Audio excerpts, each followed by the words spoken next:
My name is Georgie and I'll be your host today. I work within the Rural Futures team here at AgriFutures and work closely with Michael Beer, who has led this project in conjunction with our research partner, Tenacious Ventures. Fortunately, Michael is travelling today and will be unable to join our call. I just wanted to let you know that today's webinar will be recorded and shared with all registered attendees. Please ensure that your microphone is on mute unless you are speaking, and we hope that there will be time at the end of the presentation for discussion and questions. Sarah, if we could move on to the next slide. Firstly, AgriFutures Australia acknowledges the First Nations people of Australia as the traditional custodians of the lands and waters on which we live, learn and work. We pay our respects to past, present and future elders of these nations. In particular, we acknowledge the Wiradjuri people of Australia, the traditional custodians of the lands and waters where AgriFutures head office is located. The Viral Disinformation project was commissioned by AgriFutures last year on the back of the Future Forces report that identified viral disinformation as one of the 5 major forces shaping the future of Australia's food and fibre industries. We understand that viral disinformation is a current and active challenge which plays strongly into community sentiment relating to our industry's products and services. We understand that viral disinformation can have a dramatic effect on the market in a very short space of time, and it also correlates with the ongoing work that AgriFutures undertake in collaboration with other RDC partners in the community trust in rural industry space. I would now like to introduce you to Sarah Nolet of Tenacious Ventures. Sarah, the co-founder and managing director of the organisation, is a leading entrepreneur and innovator, a key player in the agri-food tech ecosystem, and a long-standing friend and colleague of AgriFutures. Welcome, Sarah. I'll now hand over to you. Thank you. Fantastic. Well, welcome everyone, and thanks for having me.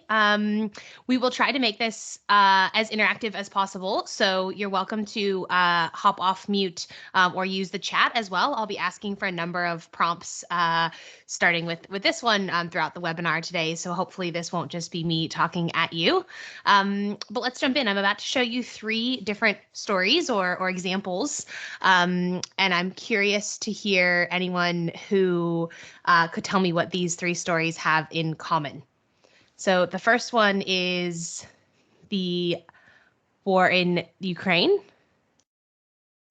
The second one is Dutch farm protests. And the third one is the opening of the world's largest cricket production facility. Anyone feeling bold about what these 3 things might have in common?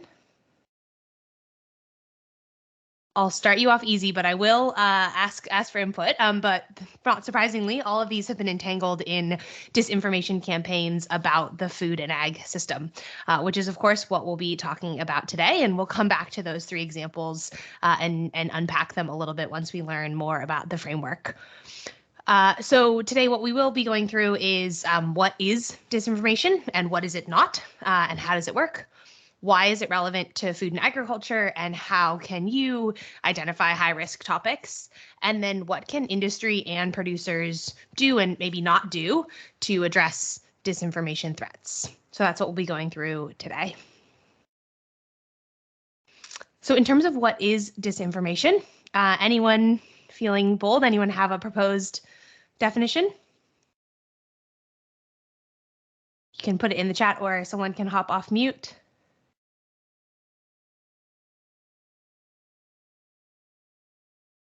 Hi, Sarah. Tim Lester here from the Forest Products Association. Hi, Tim. There actually, fortunately, was a, how are you? Good to see you. There was a federal government report, I think, last week that labelled both disinformation and misinformation. And the difference, both types are wrong.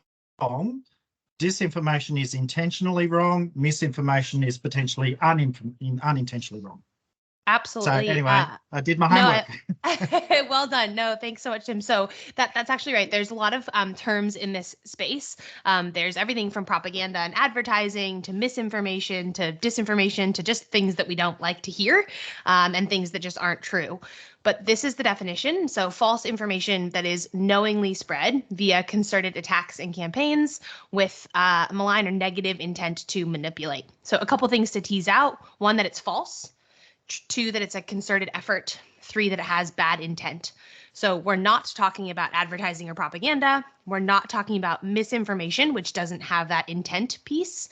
And we're not talking about just things that we don't like to hear. So that's not hot button issues like what someone might define as a sustainable practice or not, or someone's preferences for or against a certain practice. We're not talking about biased or misleading marketing. So labels on different products that we may or may not like to hear, may or may not feel are true, or food fraud or adulteration, false product labeling or purity claims. That wouldn't be disinformation because it doesn't pass that test of false, concerted effort, and bad intent. So that's what we're talking about here. Now, who spreads disinformation and why? There's kind of 3 key groups that would be spreading disinformation. The first being state and government affiliated actors, so sponsored by a nation state. Often they're quite well resourced and equipped to sustain campaigns over long periods of time. But we also have individuals acting independently and at their own discretion, and organizations, so private organizations who might sponsor or carry out campaigns. And interestingly, we've now seen the kind of professionalization of disinformation where we actually have groups, think of like a marketing agency, that are being commissioned to or exist because they can carry out campaigns on behalf of a paying sponsor or client. Now, why are these people doing it? Generally, there's kind of 2 motivations: political or ideological motivations to promote their own cause or viewpoint or directly attack an opponent's views, or financial or economic motivations. So new revenue opportunities, market disruption, influencing consumer sentiment, things like that. So that's kind of who and why. How do disinformation campaigns actually happen? This is one of the frameworks we developed in the report based on existing literature, and there's quite a lot out there about kind of how campaigns are waged. A couple things to point out here while you look through the different pieces.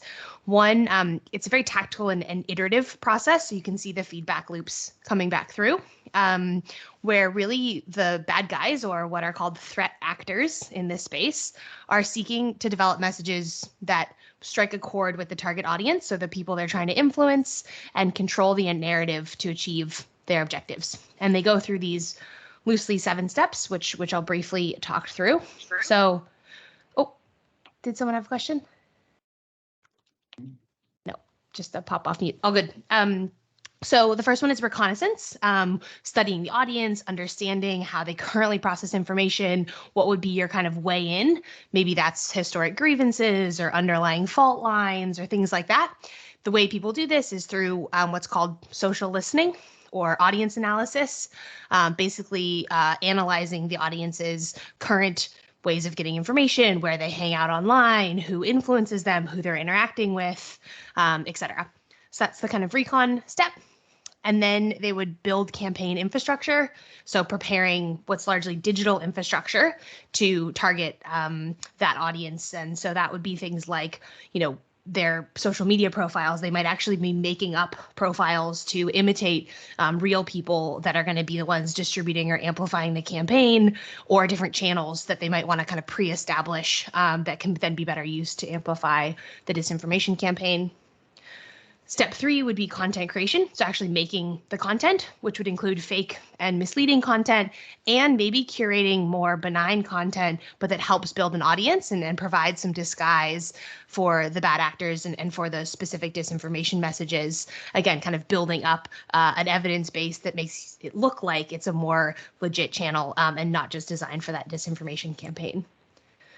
Then you move into the kind of deployment of the campaign, which, it's actually kicking off. And so you have things like how you spread and engage the message from there as key strategies. So amplification, how do you get the message to the widest possible audience?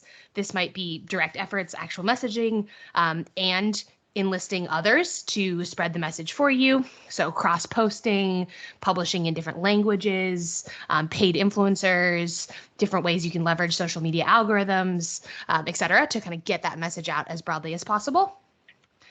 Then patrolling and controlling, which would be how do you actually respond to people who are responding to your campaign? So how do you control the reaction? How do you continue the conversation and guide it in the direction you want?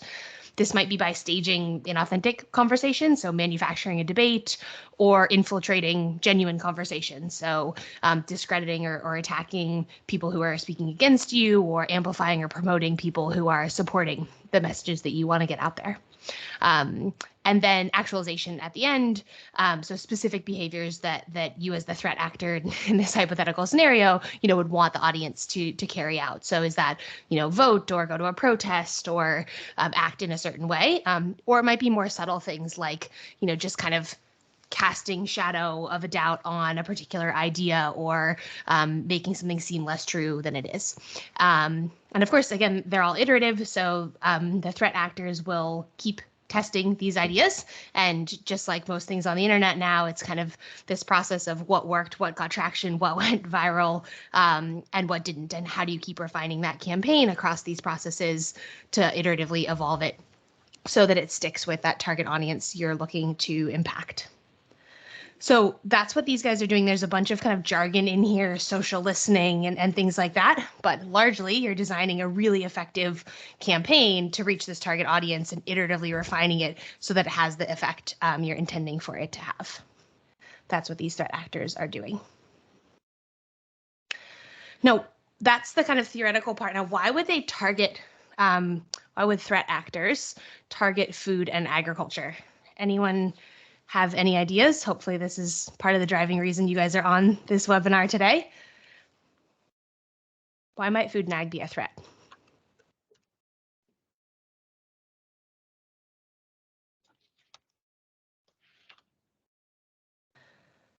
No one. Well, maybe it's not. No, I think you guys, if you didn't think it was, you wouldn't be here today. So there's probably some speculation in the room that it might be a threat. Business interests, great, because we feed people. Awesome, yeah, really good. And definitely feel free to use the chat. That's exactly right. Like those are both on here. So really, food and ag is a pretty prime target for a couple reasons. Food's personal, cultural, it's linked to health and well-being, which means it's an emotional topic. So people tend to have really strong views about food and how they eat, which makes it a prime target. Food and ag trade is also essential and tied to economic activities, food security overall. So it's really susceptible to getting caught in the crosshairs of geopolitical tensions. And the future of food and ag is dependent on innovations and technologies that can be unfamiliar or complex or even misunderstood by the general public, which means it's kind of fertile ground to create confusion and fear. So again, I wouldn't want to overstate that this is the biggest or most prevalent area where we see viral disinformation campaigns, but it is susceptible for a number of reasons and something to be paying attention to.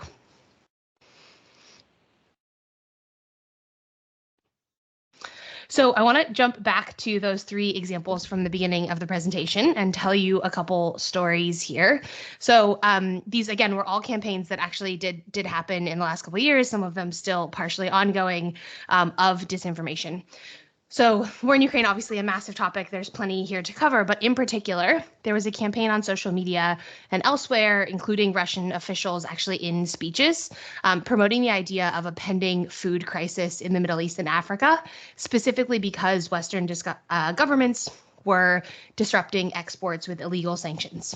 So in reality, Africa and the Middle East were, of course, susceptible to food shortages if grain exports from the Black Sea weren't happening, but the sanctions was this manufactured story by Russia, and in particular, Russia pointing the finger at Western governments to erode Western unity and create instability in Europe, as well as get Middle Eastern and African governments to blame the West and side with Russia to lift sanctions. So an example here where food was the topic and big geopolitical tensions and a government actor, in particular, some fascinating examples, which I'm happy to share, of Russian officials and other seemingly quite legitimate sources spreading this same message that was also being promoted through a campaign on social media at the same time.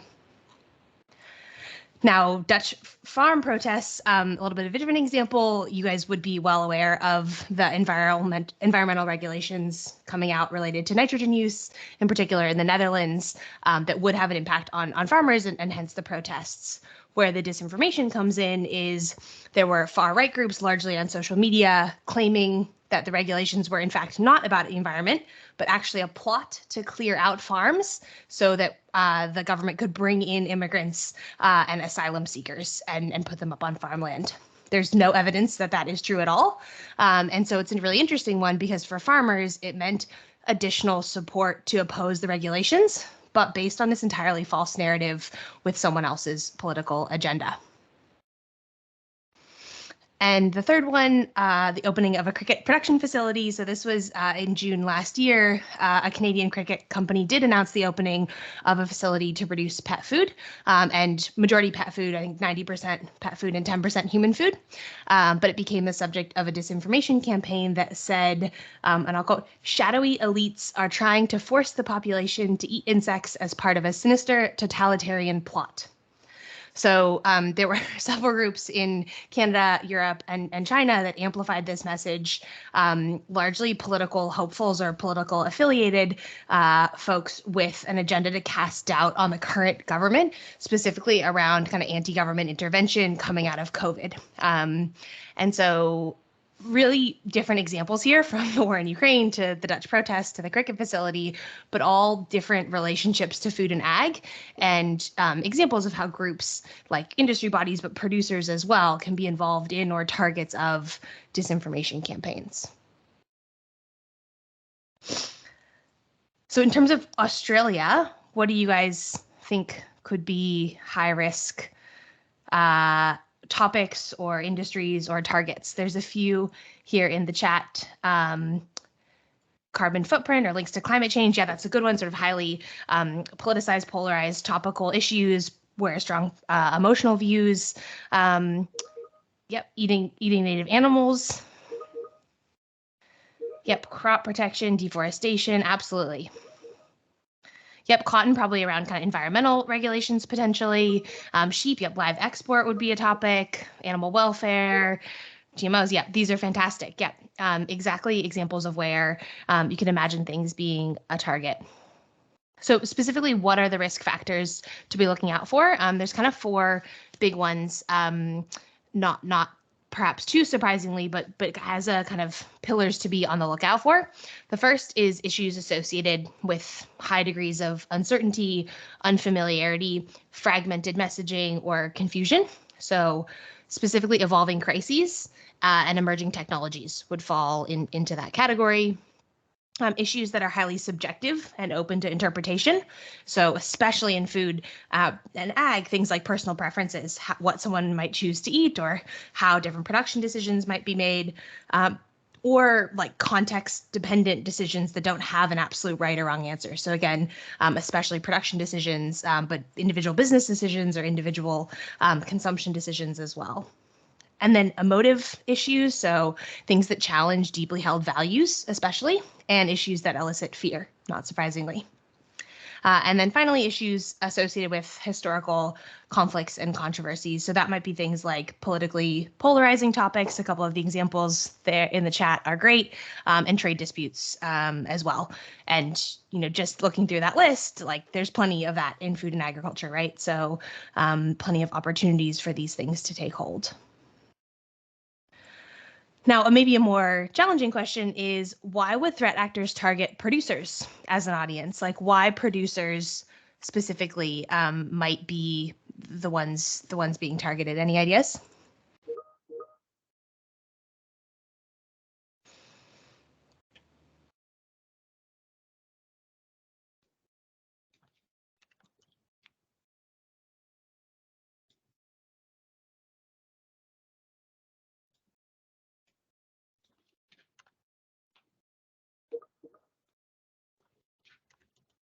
Easy with unclear messaging, as in reaching producers is easy. Is that what you mean, Allison? Lack of knowledge of the broader supply chain. Yep. So, and kind of maybe lack of understanding or awareness of producers. Yep. Individuals are easier than industry. Visible and accessible. Yeah, those are great. Those are great answers. What we see is, producers are an identifiable community. You can say things like farmers or producers, and sure, it's a bit of a blurry line, but often there are groups with common interests, underlying belief systems and values that can be easily targeted. So there's kind of a group factor here. I think the word someone put in the chat are visible and accessible, that kind of thing for sure. Producers can often be a powerful political force. So in terms of influencing elections or political outcomes in different areas of the world or different levels of politics. And then, of course, producers are at the heart of food security, important to global economics and national economics, and could be targeted to cause disruption. So plenty of power in producer organizations and groups that might make them a targeted audience. I'll give you an example. This one is one of the ones we found in the research as well. We've seen this happen before. So in 2020 in Montana, producers were targeted as part of a disinformation campaign. So there was a proposal put out for government money to increase tourism by designated a national heritage area in Montana. And a local resident had a bit of their own agenda and believed it was a political, a liberal agenda issue, which it wasn't. It was a non-political issue when the campaign was, or when the proposal was introduced. And this individual posted specifically to farmers and farming groups via Facebook and via billboards and flyers, specifically targeting local producers in the area. And the messaging to the producers was that this national heritage area that was being proposed would infringe on producers' land rights and have a bunch of subsequent restrictions for what they could build and their practices. So building a shed or using certain inputs or things like that. In reality, none of that was true. The heritage areas and the proposed heritage area proposal that came out had no impact on private property rights. That was a key part of the proposal, but enough people believed it, and the campaign got enough traction that leading organizations in the state, including the Farm Bureau, the governor, and a state senator, all ended up opposing the proposal. And interestingly, the ban is one that the state really has no authority to enforce, but it got enough traction, specifically, again, starting with these producer groups based on this false message around the implications for farming. So I think that one's quite an interesting example because it's actually not about a food issue per se, but is targeting producer groups as the kind of organizations or individuals that they want to influence to have an intended outcome in this example. Tim, did you have a hand up? I did. I was just actually going to pick up on that point of producers as a sort of a political and economic force. And actually, I think your example here actually is quite useful. But because my initial reaction to that is sort of nationally in the Australian experience, that is not where I would position our producer community. So I suppose part of this is understanding there is a global effort or there is a global thing going on here, which we may see under very certain circumstances. And it is a bit difficult to unpack because it's like it's easy when you go, oh yeah, the sort of Russian propaganda type of wars or the that sort of thing, which is clearly identifiable malicious bad actors versus essentially those that are just of a different ideological viewpoint and maybe not as well informed. Indeed. Yeah, I think that's the real challenge with this, and we found it a bunch in doing the project, is where are these lines between malicious intent to specifically influence with a false message, and the lines do get somewhat blurry with things like advertising and propaganda and things like that. So hence wanting to bring some life to life. Some examples here where it really is that concerted effort to run a campaign for a particular viewpoint that is false. And I think those are some of the keys to note in these cases. So what can you do about it and what can't you do about it was a big focus of this project. We built a full kind of taxonomy and tool, which we'll link in the sharing of this webinar, and it's available online via AgriFutures, specifically showing different strategies. And at a high level, not surprisingly, there's two. There's sort of prevention strategies to make it harder for disinformation to happen, and response strategies to cut off campaigns before they have too big of an impact. And the tools in your individual toolkit really depends on whether you're an industry body or representing an industry body or an individual producer. Of course, you have different constraints, different access to resources, and so the prevention and response strategies that you'll have available to you will be quite different. So let's talk first about prevention and response strategies for industry, and then we'll talk about producers. So I'll give everyone a second to have a look at the tactics here, but I'm curious where you might see a role for industry action when we think about preventing campaigns and doing things like increasing the acceptance of reliable information, decreasing the acceptance of the false information, and stopping the spread of false information that might already exist there before it goes viral, as well as with specific audiences to improve kind of readiness for messages that might be quite likely to get spread. Are there any areas that you, especially any folks working in the industry body, see as kind of potential to take action, like specific things you might be able to do?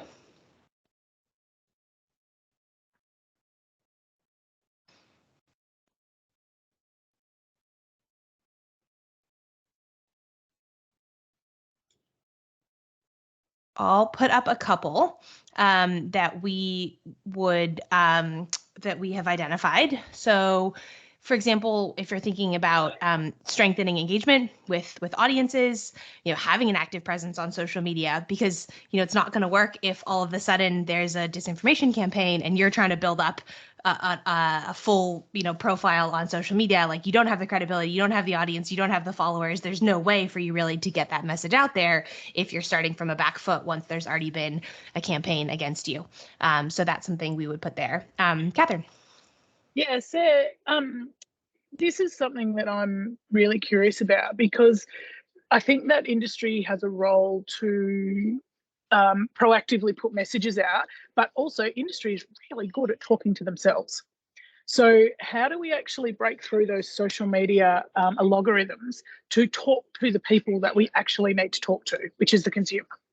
Yeah, it's super interesting. I mean, it really goes to strategy and resourcing for things like your media or social media campaigns. And some of the things here around disinformation would be like, how can you sort of proactively, they call it red team, but identify like areas or topics where you might be susceptible and kind of getting ahead of messaging in those areas. So what are the things for your industry or for your geography where they're likely to be some of these hot button issues? And can you be proactive about putting out some of that content? And thinking about, okay, who needs to get this content? Is it truly for us in our producers and about their readiness, or is it about the consumers we might want to be talking to specifically around these issues? You're not going to be able to do everything, but sort of saying what's likely to be the threat that comes in against me, you can be proactive in a couple key areas that you're most susceptible to. The other one that we'd have here is sort of building early warning and intelligence systems. So how do you start to say, like, let's catch a campaign as it's emerging rather than once it's on the front page of the AFR because it already got picked up, right? So what are the ways that you might be able to, and there's plenty of kind of digital tactics and just resourcing to sort of pick up on things that are getting whispered around at conferences or might be popping out on different threads in different chat groups. And again, that's like, where are the areas that I could see these threats coming from, and how could I proactively monitor them ahead of time?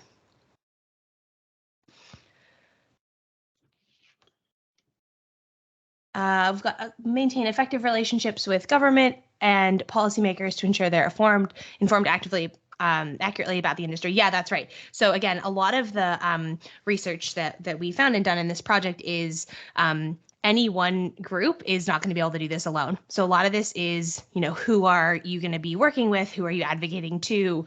Especially if you're an individual producer, but if you're a regional, a producer group in a regional area, or if you're even an industry body, like some of these might be at the scale of Australian agriculture or something like that. And so it's going to be a real team effort, and having those lines of communication and hopefully some common language through projects like this can really help to be able to put those prevention strategies and response strategies in place.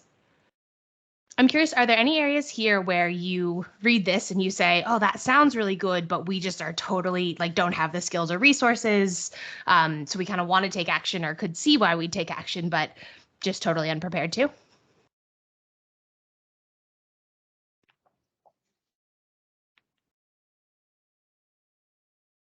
I guess what's going through my mind there is the cost to risk ratio. Yeah. Because there's obviously a cost in investing in this proactive comms stuff versus the risk of actually having something happen. And my experience, obviously, is in the live export industry, which got annihilated, is currently being annihilated again. Do you have any sort of thoughts on how you might analyse that sort of cost? Oh, sorry, I'm at the airport. Cost to risk ratio. Yeah. So I think that actually goes to Alex's comment maybe here in the chat is where are there areas where it's already information you'd want to be putting out? And so if you can find this overlap of we need to be a credible source of reliable information in this area, and in doing so, we will proactively head off threats of false or disinformation, you're sort of getting a 1 + 1 = 3 because it's things you might want to communicate about anyways. So of course it will come down to priorities. Of course it will come down to prioritization. And I think even just the words you're using there make a lot of sense, like risk reward. If something is pretty far out there and you can imagine it, but how likely is it to happen, and how much are you in your group or the hat that you wear going to be able to respond versus something that is more likely or that your response is going to be more critical, that's where you'd start to think possibly about elevating the priority. Well-resourced. I mean, I would say exactly to Annabelle's point about marketing budgets, I think that's one of the big challenges is building an audience, kind of figuring out who to engage with, maintaining some of these things, especially in a digital world, is an ongoing endeavor and takes ongoing resources. And so thinking about, again, where's the bang for the buck here and what's the risk reward is not an easy question. And hopefully that's where some of the collaboration can come in, and where united efforts to tackle things that are going to be industry wide, might make more sense. So in terms of response strategies, I guess same question. Where do you see a role for industry when we look at things like how might you, once a campaign has happened, raise the alarm, assess the campaign, address the claims in the disinformation campaign, and then specifically counteract the threat actor and the tools and tactics that are being used for this campaign?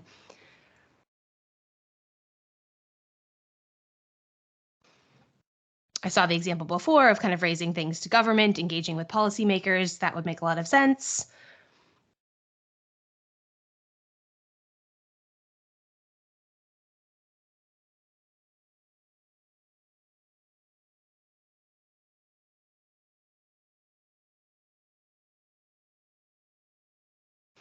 I'll put some up, and I guess I'll add, say, are there any kind of challenges that you foresee in taking on these, or any surprises about some of these recommendations?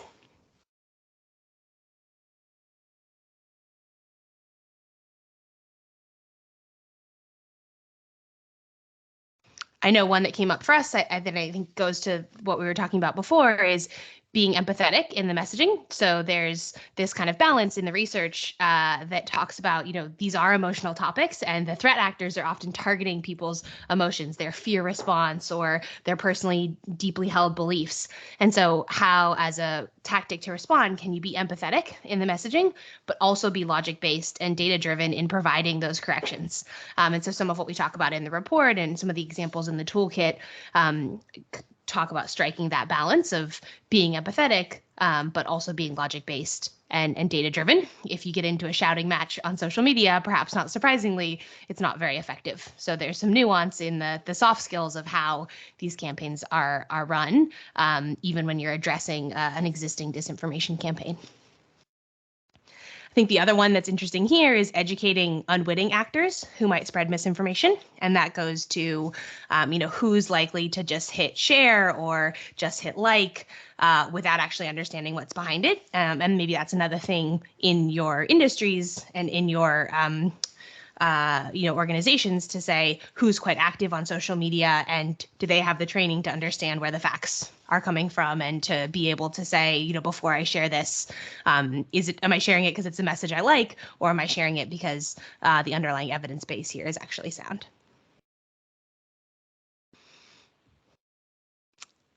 And then in terms of producer strategies, so those were kind of industry strategies. Not surprisingly, the toolkit for producers is more limited. But on the prevention side, there's still roles that producers can play. The big one here is really in terms of establishing a presence on social media. And again, this isn't to say every producer needs to be active on Twitter or whatever it is, but if you were wanting to play a role in this space and thinking about disinformation in particular, what would be the kind of building blocks of that strategy? So establishing a presence, and we see great examples of this today, sharing authentic, transparent stories, kind of building that audience, building trust, engaging with industry bodies. And there's this kind of back and forth between industry and government and producers around, is the messaging consistent? Is the fact basis underlying it accessible and well-founded, et cetera?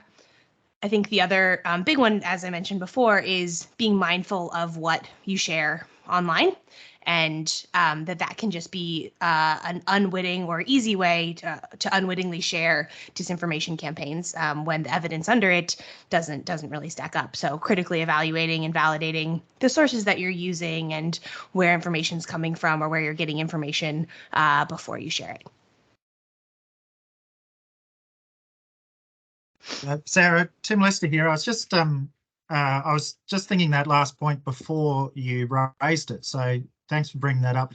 What role do you reckon that we as industry associations have in supporting our own producers and our own community to actually be more sophisticated or thinking more critically about the information that they're seeing? Yeah, I mean, I think some of it goes down to this didn't come out. This is not part of the toolkit, but I would say the evidence base that we develop as a research ecosystem in Australian agriculture is often quite strong. How do we make that more accessible? So rather than, yeah, we did that in that report that was 2 years ago that found this, right?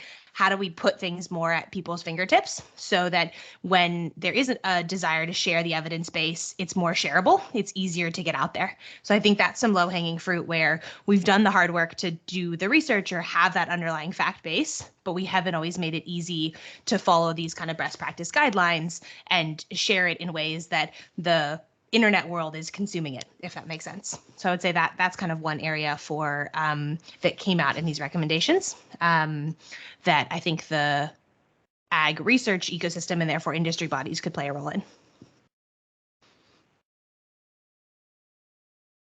I think the other one, and maybe to Catherine's point, like a lot of industries already have producers or influencers who are quite active and who are already building their presence because they want to for their own personal or business or otherwise reasons. And so engaging with those groups, with those people to say, like, are you aware of disinformation? How might we work together? How might they become a champion that could be harnessed in the case of a campaign because they do have that trusted audience, et cetera. So there's some kind of proactive things to be done around the existing players in or talking about your industry already.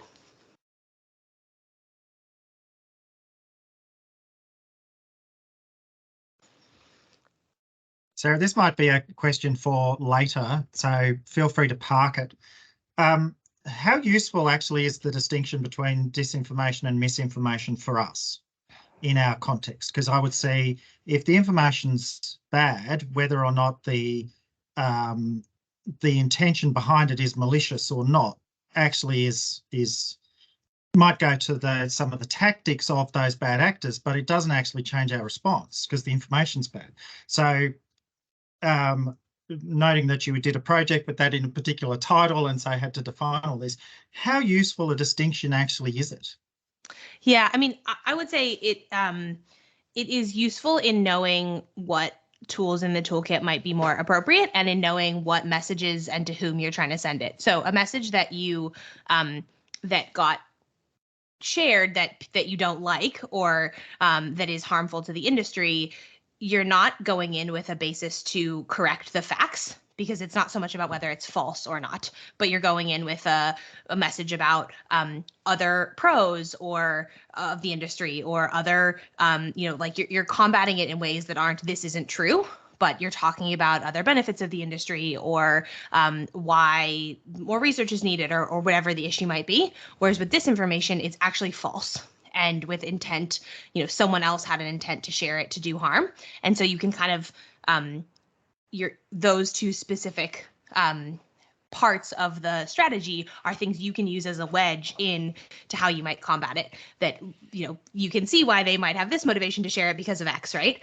Which wouldn't necessarily be true on the misinformation side or for a message that you just don't like but isn't actually false because there isn't research to counter it or the motivations of the other person are not as helpful or easy to point out because you have your own motivations as well, right? So I think it kind of gives you a set of tools that you can engage with your audience transparently based on data authentically, but they would be quite different in the two different cases.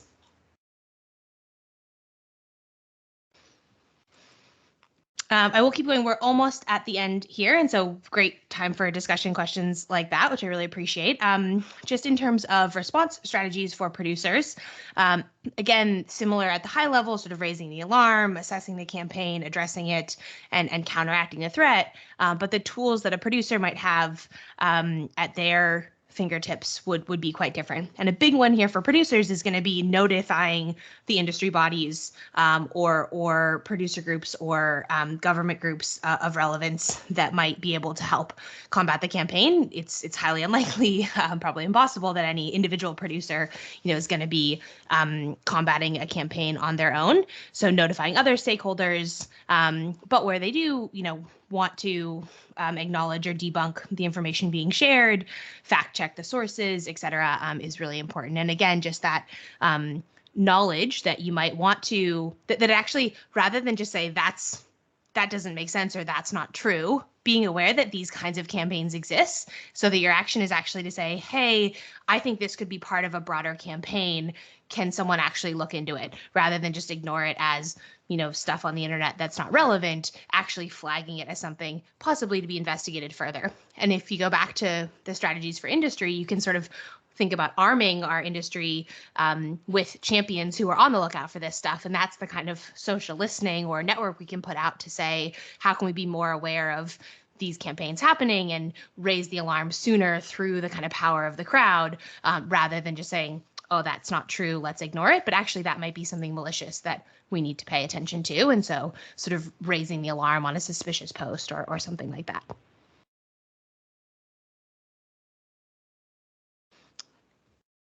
Any other comments here? Does that make sense? Great. So one question here for you before I kind of summarize is, what are some of the capabilities that you guys think industry might need to develop to be able to action those prevention and response strategies? Like, after hearing this for the last 45 minutes, do you feel like we're ready? Do you feel like we have the tools in the toolkit? And if not, any ideas come to mind of things that you think industry really needs to be doing or thinking about?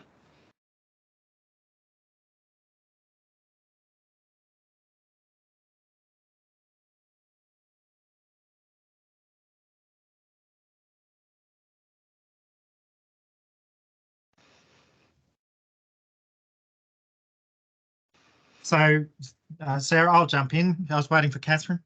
I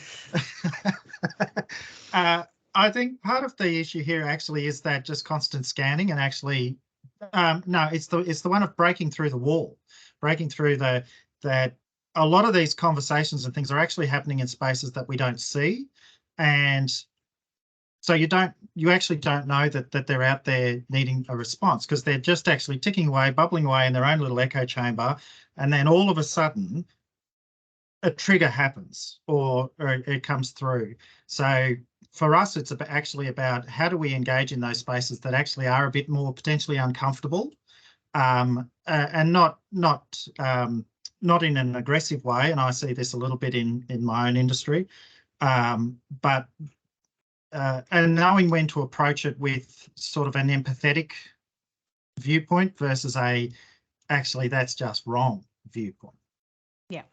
Yeah, I think that's right. And I really like what you said and what we talked about briefly, which is sort of how do we use what we're already doing and just add this disinformation overlay. So there are producers and industry bodies already building a social media presence or engaging online. There are producers engaging in some of these niche circles or groups that maybe as an industry body you aren't, but some people in your industry might be. And so just raising awareness of disinformation is a thing. Here's the kind of risks you might be looking out for. And if you see something suspicious, let us know, because we actually might take action there.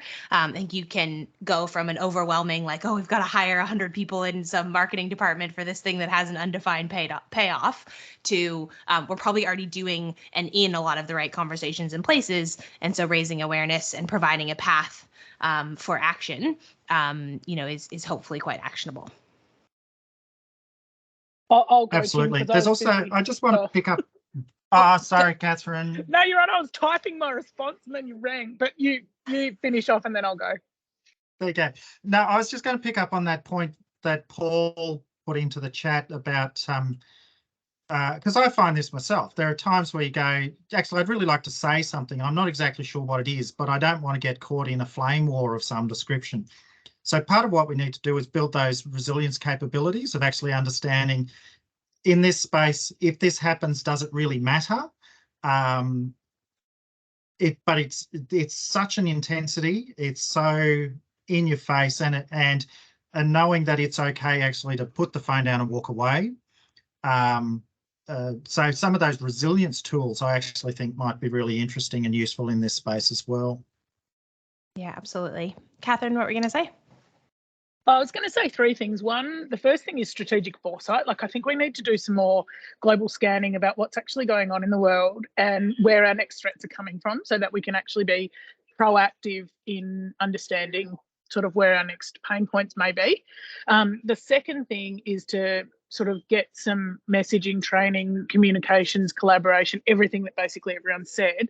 And then the third thing I think which would be helpful, and it goes to my point before around we're really good at talking to ourselves in an echo chamber, is developing a stakeholder map or an influencer map so that we know actually who outside agriculture can help us, because it's not us that's bashing us, it's the people, the consumers, the people that are buying the tucker, that sort of thing. And it's not, I think we've sometimes got an arrogance in agriculture, and someone's probably going to shoot me for saying this, but, we sort of think that we're really important because we produce food. But in Australia, we're lucky in that food's not really in lived memory being a want and being a need, it's a want. So, for us to say you need to understand how food's produced is no more, the road builders or the engineers that build the bridges could say, but you need to understand how a bridge is built, because everyone needs a bridge. We all need them to get to work, to drive safely, so I think we've got to have a think about how do we engage and get people interested in something that is not of top of mind unless it gets put there for the wrong reasons through activist vision footage, that sort of thing. So that's just my little rant. I appreciate the summary, and there's some great ones in the chat as well along similar and slightly different lines, like how do we ensure the trusted bodies are engaged to assist with efforts, and there's kind of a pathway again to flag something or a response team. How do we have like fact sheets or truth sheets from independent sources so that when there is a topic, it's easy to know what's true and what's not true. Some of this stuff is it depends, or we haven't done the research, or grass-fed and grain-fed is a line, or export this or that, right? Like they're not easy black and white answers. And so how do you have that place and source of truth to go to? And I think the other one was around, it kind of came up in a couple comments, was, producers being trained around this stuff, but I think also being empowered to communicate confidently. And I think there is this sense of I'm either saying something that's so obvious it's boring, but it's true, or I just won't say anything at all because it's an opinion and so I don't want to weigh in. And that's not how social media works. That's not how you build trust or a following. We see that. And so how do we, as organizations that might have stricter communications guidelines empower producers who wouldn't have those strict communications guidelines to still be engaging on the internet in ways that are authentic and build trust and build an audience, but can harness authenticity and share stories of their own experience and things like that that are more subjective and are probably going to build an audience and a following without, worrying that it's going to be, I'm going to say one false thing or something like that. Yeah. Sarah, can I ask you a question? Because you said that facts and data matter and that we need to, be underpinning our messaging with that. But in my experience, facts and data can be manipulated. And what I mean by that is, like, for example, you're not going to ever turn me into a vegan. And I've got a mate that's a vegan and I swear, and I'll give her science. Sorry, can you hear with that thing in the background? Yeah, you're all right. It's okay. Thing? Yeah. And so, like, I'll go to the MLA website and I'll find all of the science in the world that says that red meat's really healthy for you. And she'll go to Vegans Are Us or whatever and send me science from that perspective. So we've both got data sets, but both of them are completely different because we've pulled them from places that suit our agendas. So how do you balance the need for empathy, understanding, values-based communication with the need for stats and data when you can pretty much nowadays with the internet find stats and data that are going to suit your agenda, whatever that is? Yeah, it's a really good point. And I think it's such a easy example to bring up. And yet it's not disinformation, right? Like someone choosing what they decide to eat is not disinformation. And the stats and the evidence base behind it, that goes to how research is done and who funds it and where it exists, right? So I think the I guess challenge we had with this project, but also the kind of clarity on these strategies is it's truly about disinformation, where like the campaign is intended to promote one of these like political or business objectives with a false message, designed to harm and designed to go viral. And so where's the line between sort of marketing and preferences? Well, it can be blurry, but I think that's quite different than this is a state actor promoting a message about food security to influence political discussions at the UN, right? So I think being clear about when is it marketing, and so our tactics might be more around emotions or personal stories or engagement, and when is it about disinformation, where our tactics might need to be quite different. That is so perfect. You've just made it really clear. Thanks there. Cool. So I know we just have a couple minutes left, which is really just time to summarize that there is, a threat of disinformation attacks, especially in food and ag. What I would say on this, though, is if I zoom all the way back to the beginning, where Georgie talked about the horizon scanning report that AgriFutures commissioned and where viral disinformation came up as one of the 5 macro trends impacting the industry, it was probably the most surprising and one that got a lot of engagement, but we did not find in the research, nor would we say that it is the strongest. So some of the other trends in that original report were things like climate change and technology, and disinformation was probably one of the newest and has led to, additional work, and there is more work to be done here, but we wouldn't say it's the strongest or biggest threat impacting Australian agriculture or anything like that. So it is a real threat.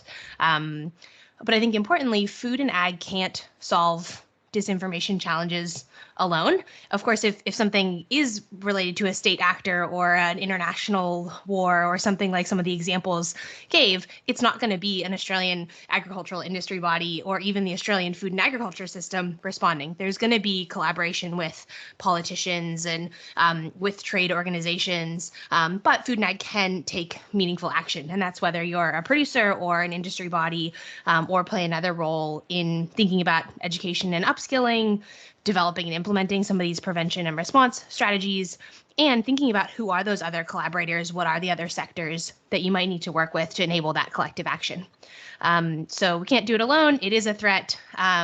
There's plenty we can do, but probably didn't come out as the biggest, force driving the industry, and just want to make sure that gets put in context. I will share in the chat here the final report and the toolkit that we developed as part of the project, that have basically everything that we talked about today and an interactive resource with the toolkit that you can actually click on and kind of go through those different prevention and response strategies. So I will put that in the chat and take any final questions.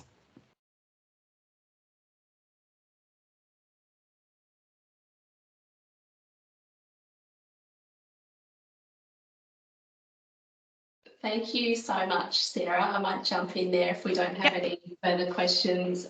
Thank you so much for your presentation. It was fantastic, and I think it's been really helpful just to build that shared language around disinformation. Thank you all so much for everyone who's participated in today's call as well. We really appreciate your time, and please feel free to reach out to the team here at AgriFutures should you wish to follow up on any of the information that's been presented today. So we might leave it there. Thank you again, Sarah. It's been fantastic. Yeah, thank you guys. Thanks, Georgie, and thanks especially Catherine and Tim for leaning in, and others for leaning into the chat. Really appreciate it. Thank you.